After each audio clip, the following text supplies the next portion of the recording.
رسميا تم تحديد يوم 27 سبتمبر القادم ماتش الزمالك والاهلي في السوبر الافريقي. هيتلعب فين؟ هيتلعب في السعوديه. برعايه مين؟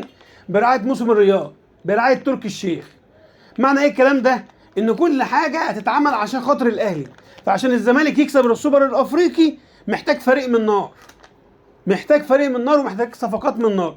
يعني انت لو عايز تروح تنافس الاهلي في السوبر الافريقي، كمان تركي الشيخ عامل ايه؟ اللي هيكسب من ماتش السوبر الافريقي ما بين الاهلي والزمالك هيلاعب ريال مدريد.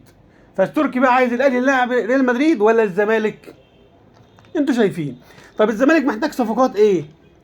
رقم واحد، الزمالك محتاج مهاجم مخلصاتي، مهاجم تقيل، ويفضل يكون افريقي، لان بصراحه اللي موجودين في مصر محدش فيهم ينفع. انا بتفاجئ ان انا بسمع اسماء يقول لك حسام اشرف هيعود تاني في الموسم الجديد. حسام اشرف ايه؟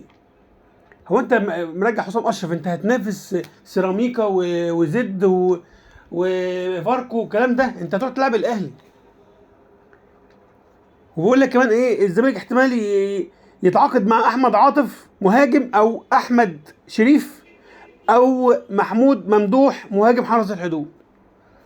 انت كده بتجيب ايه ولا بتعمل ايه؟ انت كده دي صفقه؟ خلينا نتكلم بصراحه.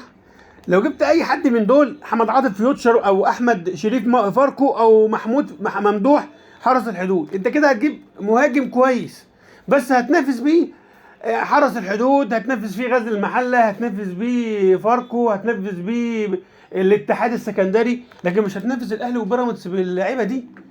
عايز تنافس الاهلي وبيراميدز هات مهاجم سوبر. ده كمان في كلام بيقول لك احنا هنجيبه 4 5 مهاجمين. يا عم هات مهاجم واحد جنب سيف الجزيري، مهاجم سوبر احسن من العك ده كله. ما بتتعلموش ابدا، ما بتتعلموش. واحد سوبر مهاجم احسن من 5 نص كم. اسمعوا كلامي. لو الزمالك ما عرفش يخلص في صفقات محترمه، جناح يمين بديل لزيزو، 2 جناح شمال، لان الجناح الشمال فاضي، مصطفى سالم ما بيأديش، باك شمال جنب فتوح، وباك يمين مع عمر جابر، ومهاجم تقيل يبقى ومدافع تقيل موجود يبقى جنب مين؟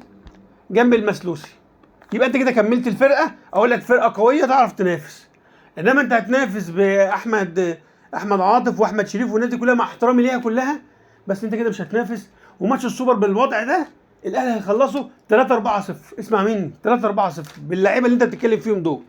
لو ما جبتش الصفقات اللي بقول لك عليها هتتغلب من الاهلي هزيمه تقيله. اسمع مني.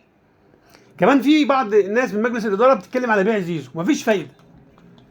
يقول لك اصل احنا في الزمالك في ازمه ماديه. ما هو ازمه ماديه، هتبيع زيزو تجيب مين؟ هتجيب لي احمد عاطف واحمد ممدوح والناس ديت؟ يبقى انت كده بتقل بمستوى الزمالك. احنا عايزين نعلى، تروح جايب بيع زيزو اصل عندي ازمه ماليه؟ لا، اتصرف، ما تبيعش زيزو. لو بعت زيزو يبقى عليه العوض، عليه العوض. جوميز باشا بقى قال لك انا مش هنزل القايمه تاني عشان بتتسرب. يا عم انت حر. لكن بقى في معلومه يا عم جوميز دلوقتي عايزين نعرفوها. حضرتك يعني كتير من الناس اللعيبه الناشئين اللي موجودين لعيبه كويسه اهي، ما كنتش بتلعبها ليه؟ محمد عاطف ده بيلعب باك شمال مش في مكانه وبيأدي كويس، اما لو لعب جناح هيعمل ايه؟ ما تلعبه واديله فرصه. ما تلعب اللعيبه الناشئين. ايه، لعب احمد مجدي وطلع مدافع كويس، ولو خد كذا ماتش يبقى كويس. لعب عمار ياسر، لعب حازم اسامه، لعب سيد نيمار. فين سيد نيمار؟ انت ضيعته واخفيته. جوميز عندك لعيبه معقوله كويسه في الزمالك ومحتاجين عليهم صفقات. الصفقات الجديده لو سمحت انت اللي تختارها، واختار الصفقات اللي انت عايزها بالمواصفات اللي انت عايزها. واللعيبه الناشئين دول هندعم بيهم، لكن مش هيبقى هم الاساس. الناشئين لو حطيتهم هم الاساس يبقى انت فعلا هتنافس فاركو وهتنافس بلديه المحله وزد وسيراميكا والكلام ده كله. لو جبت صفقات تقيله هتنافس بيراميدز وهتنافس الاهلي. ده اخر الكلام.